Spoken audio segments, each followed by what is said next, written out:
कबीरा तेरे राज में उल्टी देखी रीत, पापी मिलकर राज करें और साधु मांगे भीख। नमस्कार दोस्तों, मैं हूं आपका दोस्त लोकेश साहू और आप देख रहे हैं लोकेश छत्तीसगढ़िया यूट्यूब चैनल। और दोस्तों मेरा ये मानना है कि छत्तीसगढ़िया मतलब सबले बढ़िया। साथियों, मैं हाजिर हूं छत्तीसगढ़ शिक्षक भर्ती के एक और महत्वपूर्ण खबर के साथ। दोस्तों, इस वक्त छत्तीसगढ़ शिक्षक भर्ती में कई सारे विवादों में घिरा हुआ है और भ्रष्टाचार और अत्याचार के कई सारे सबूत सोशल मीडिया पर सामने आ चुके हैं। ऐसे में प्रदेश के सभी 14,580 शिक्षक साथियों के मन में पात्र और अपात्र को लेकर कई सारे सवाल घूम रहे हैं। दोस्तों, इस वक्त छत्तीसगढ़ शिक्षक भर्ती में चल रहे घोटालों और धांधली को उजागर करते हुए मैंने प्रमुखता के साथ 3 वीडियो बना चुका हूं और अब छत्तीसगढ़ डीएड बीएड संगठन भी घोटालों और भ्रष्टाचार को लेकर को संज्ञान में लेते हुए फुल एक्शन में आ चुका है। दोस्तों, मुझे लगता है कि इस वक्त आप सभी को सतर्क और जागरूक रहने की सख्त ज़रूरत है, क्योंकि दोस्तों इस वक्त जो माहौल चल रहा है उसमें यह कहना कतई गलत नहीं होगा कि नज़र हटी और दुर्घटना घटी। खैर, अब हम लोग वीडियो में आगे बढ़ते हैं।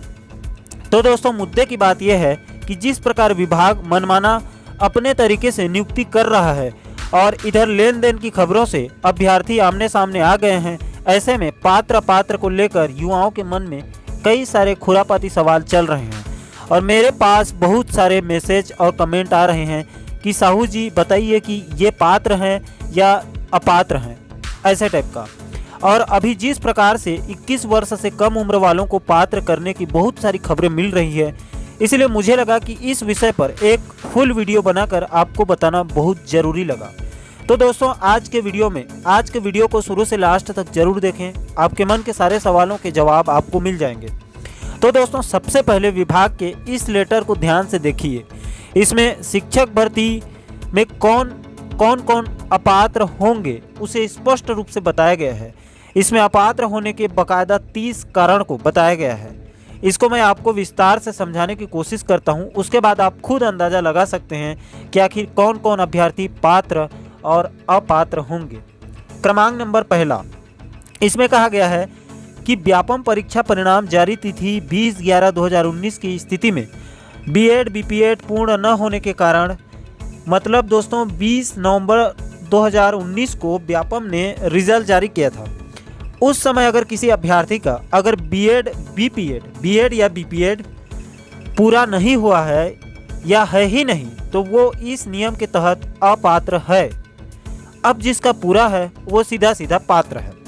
लेकिन दोस्तों, हैरानी तो तब होती है जब पहले किसी अभ्यर्थी के पास बीएड या बीपीएड की डिग्री नहीं थी और उसे पूर्व में इसी नियम के आधार पर अपात्र किया गया था, लेकिन अब साल भर के अंदर ही अंदर पात्र कर दिया जाता है और बाकायदा उसे ज्वाइनिंग भी दे दिया जाता है। तो उसे भ्रष्टाचार न कहें तो क्या शिष्टाचार कहा जाएगा। अब दोस्तों, दूसरे नंबर के नियम को देख लेते हैं। तो दूसरा नियम यह कहता है कि व्यापम परीक्षा परिणाम जारी तिथि 20 नवंबर 2019 तक बीएड बीपीएड नहीं होने के कारण। दोस्तों, ये वही कहा गया है जो क्रमांक नंबर पहला में कहा गया है।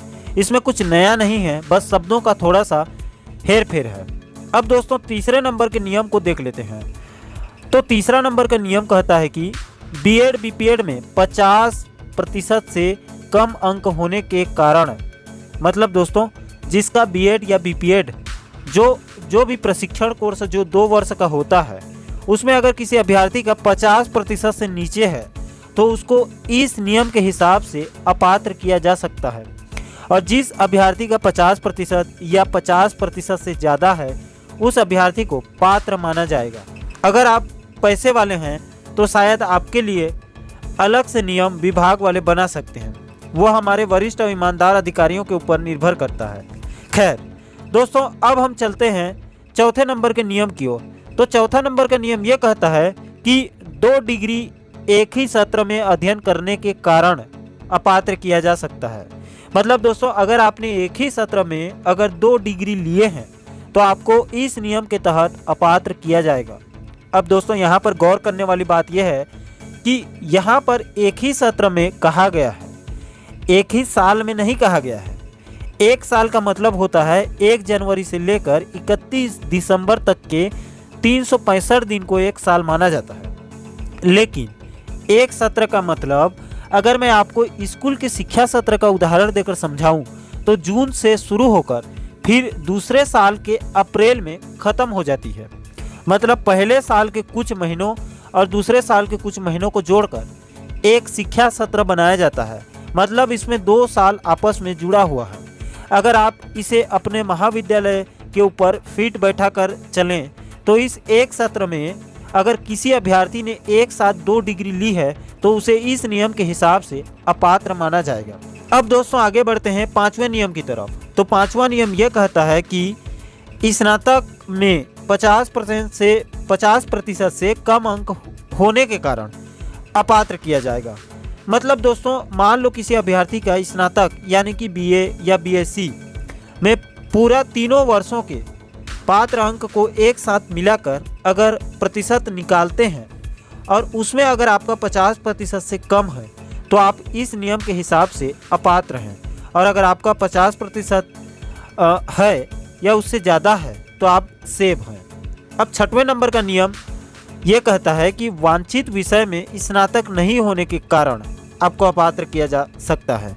मतलब दोस्तों इसके बारे में मुझे जितनी जानकारी है या जहाँ तक इसको मैंने समझा है तो इसमें ये कहा गया है कि मान लो अगर शिक्षक के लिए अर्थशास्त्र विषय के लिए पद निकाला गया है और आपने व्यापम के प्रतियोगी परीक्षा में सबसे ज़्यादा अंक निकाल भी दिए हैं, लेकिन जब आप वेरिफिकेशन में जाएंगे तो ध्यान से सुनिए, चूँकि भले ही आपका नंबर सबसे ऊपर क्यों ना हो, लेकिन यहाँ पर अर्थशास्त्र के शिक्षक पद के लिए विज्ञापन जारी हुआ है और मान लो आपने स्नातक भी किया है लेकिन आपने राजनीति विज्ञान, भूगोल और हिंदी साहित्य के विषय पर किए हैं, लेकिन आपने अर्थशास्त्र पे नहीं किए हैं और शिक्षक पद अर्थशास्त्र का है, तो भले ही आपने व्यापम के प्रतियोगी परीक्षा में सबसे ज़्यादा अंक क्यों न लाए हों, आपको इस नियम के हिसाब से अपात्र माना जाएगा।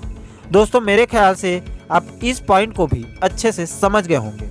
अब आगे बढ़ते हैं 7वें नंबर के नियम की ओर। तो 7वां नंबर का नियम ये कहता है कि अंग्रेजी माध्यम में स्नातक नहीं होने के कारण आपको अपात्र किया जा सकता है। मतलब दोस्तों वर्ग 2 के शिक्षक के पद में स्नातक होना अनिवार्य है।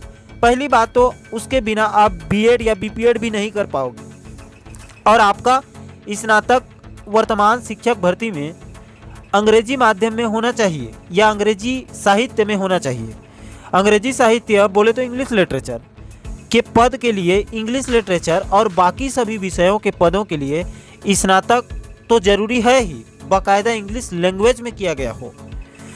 तो दोस्तों कोई भी कंडीशन में इंग्लिश होना चाहिए। दोस्तों अगर आपने कड़ी मेहनत करके व्यापम के कंपटीशन एग्जाम में अगर आपने सबसे ज़्यादा मार्क्स भी निकाल दिए हैं, लेकिन अगर आपने अपना स्नातक हिंदी मीडियम में किए हैं तो आपको इस नियम के हिसाब से आपको अपात्र कर दिया जाएगा। अब दोस्तों आगे बढ़ते हैं 8वें नंबर के नियम की ओर।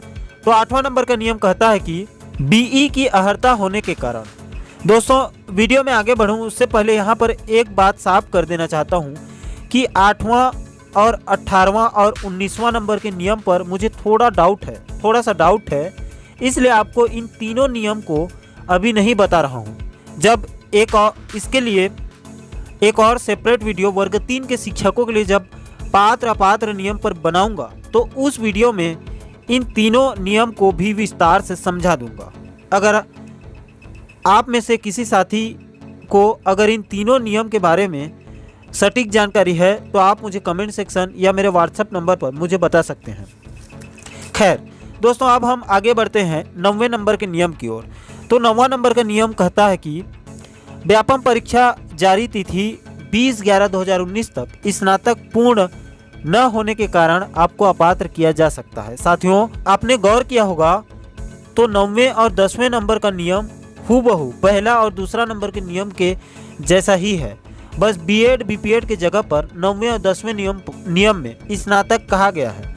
इसलिए आपका कीमती वक्त बचाने के लिए सीधा 11वें नंबर के नियम को देखते हैं।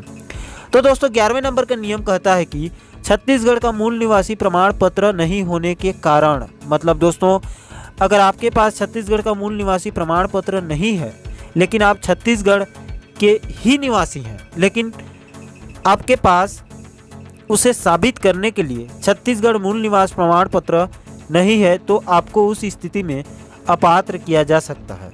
अब दोस्तों आगे बढ़ते हैं 12वें नंबर के नियम की ओर। तो 12वां नंबर का नियम कहता है कि सत्यापन की तिथि में मूल निवासी प्रमाण पत्र प्रस्तुत न करने के कारण, साथियों इसमें सत्यापन का डेट इसलिए नहीं दिया गया है क्योंकि सत्यापन अलग अलग तिथि को हुआ था। आपका सत्यापन किस डेट को हुआ था उस डेट तक आपके पास छत्तीसगढ़ का मूल निवासी प्रमाण पत्र होना चाहिए, तब आप पात्र हैं, और नहीं है तो आप इस नियम के आधार पर अपात्र हैं।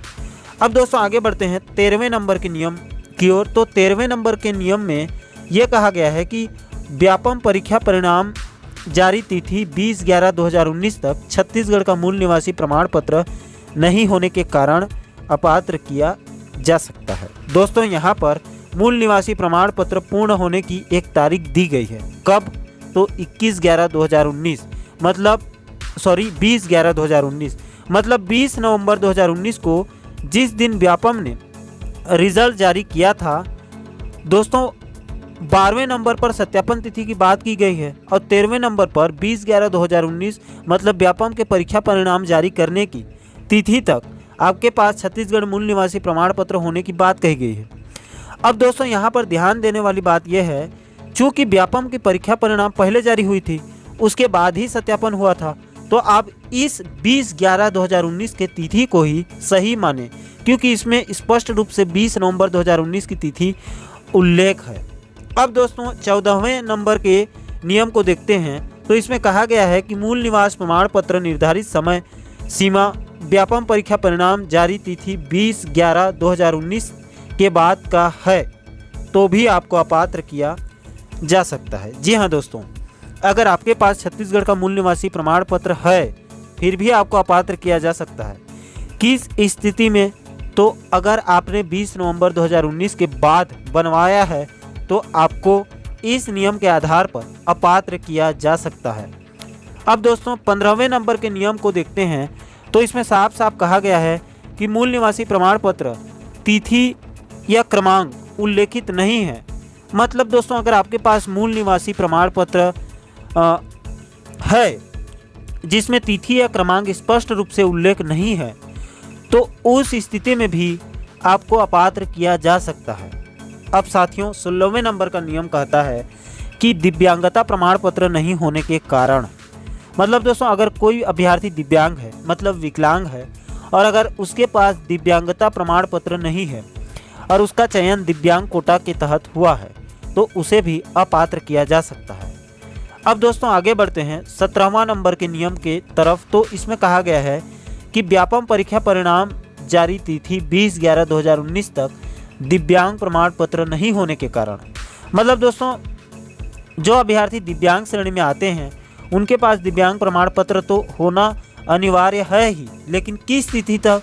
तो 20/11/2019 तक। अगर इसके बाद का होगा तो उसको आपको भी अपात्र किया जा सकता है। अब दोस्तों हम लोग सीधे चलते हैं 20 नंबर के नियम की ओर, क्योंकि 8, 18 और 19 इन तीनों नंबर के नियम को आपको आने वाले वीडियो में विस्तार से बताऊंगा। अब दोस्तों 20वें नंबर के नियम को देखते हैं।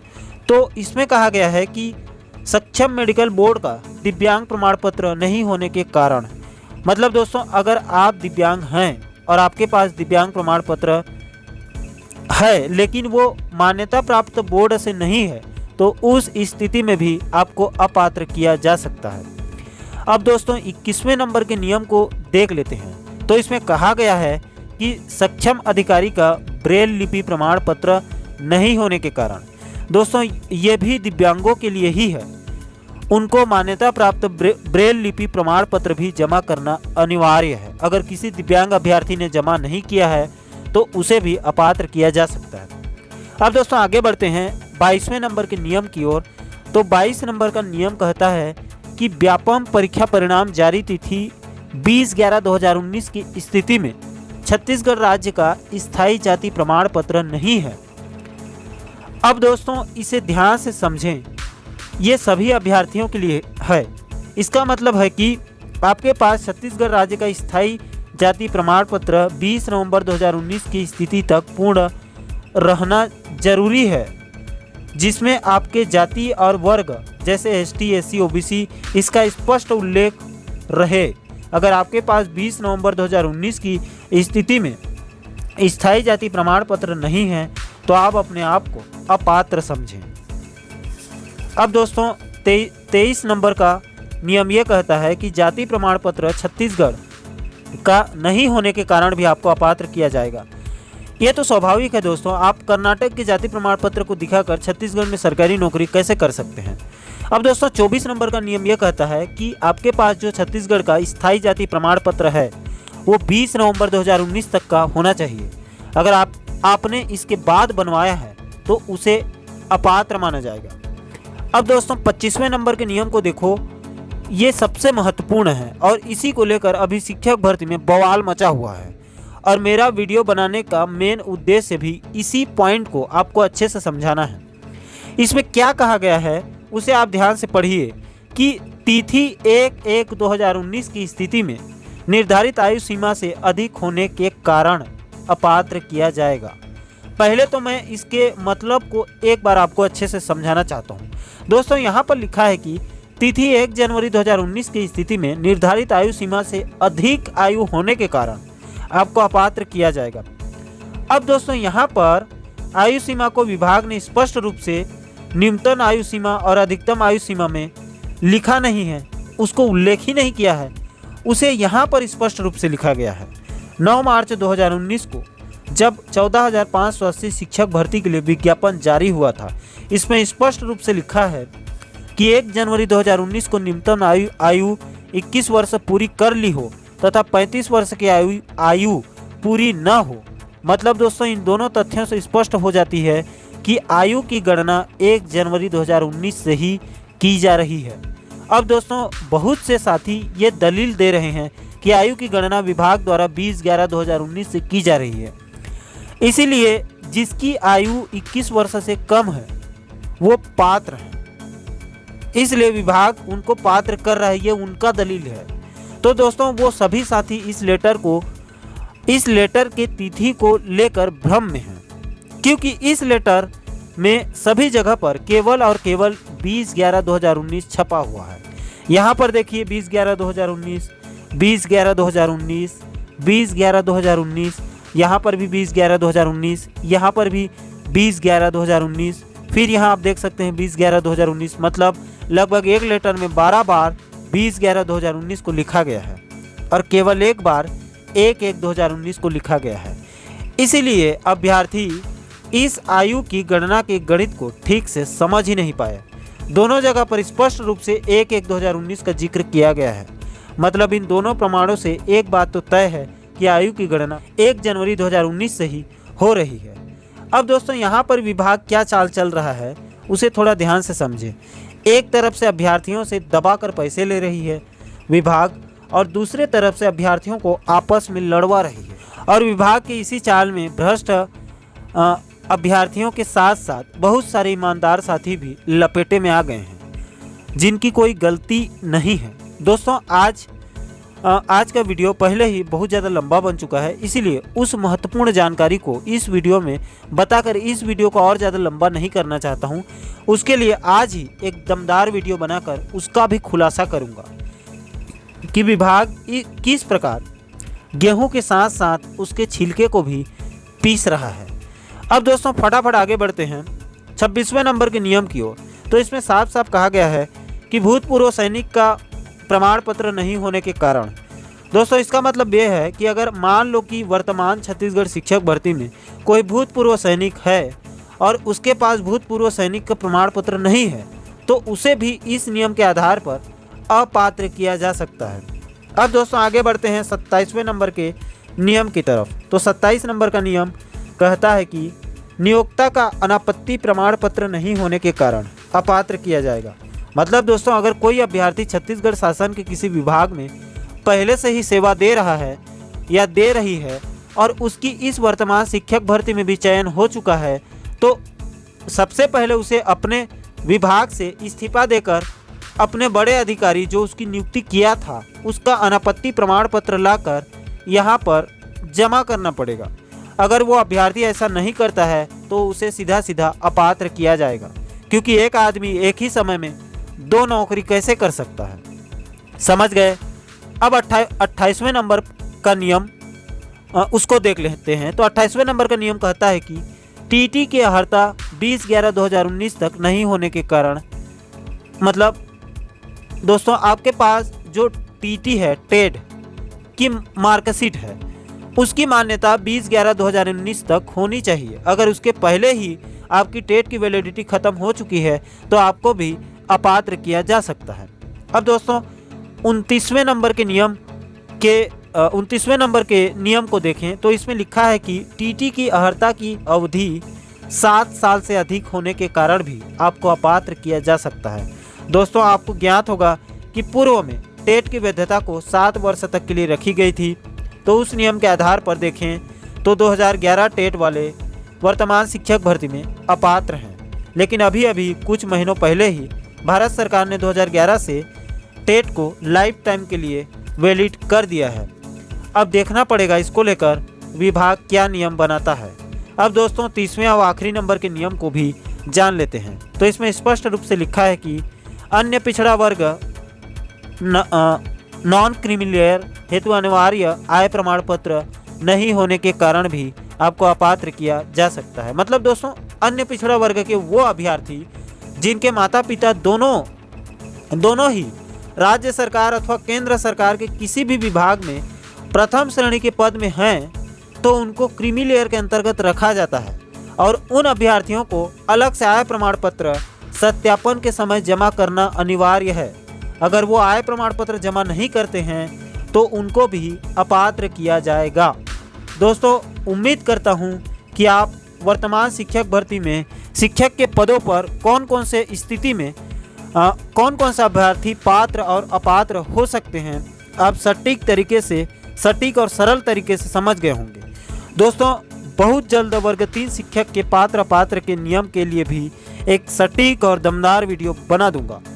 दोस्तों शिक्षक भर्ती में इस वक्त आप सभी को बहुत ज़्यादा सतर्क रहने की आवश्यकता है। दोस्तों आपके पास शिक्षक भर्ती से संबंधित कोई भी जानकारी या आपके कोई सवाल हैं तो आप मुझे मेरे इस व्हाट्सएप नंबर पर अपनी जानकारी को शेयर कर दीजिए। दोस्तों इस महत्वपूर्ण जानकारी से भरे वीडियो संदेश को सभी साथियों तक शेयर जरूर करें। और दोस्तों अभी शिक्षक भर्ती में बहुत सारे अपडेट आने वाले हैं, तो चैनल को सब्सक्राइब करके बगल के नोटिफिकेशन वाले घंटे को दबाकर ऑल को जरूर सेलेक्ट कर दें, ताकि मेरे आने वाले सभी वीडियो के नोटिफिकेशन आप लोगों तक तुरंत पहुंच सके। दोस्तों आज के वीडियो में इतना ही। जय हिंद, जय छत्तीसगढ़।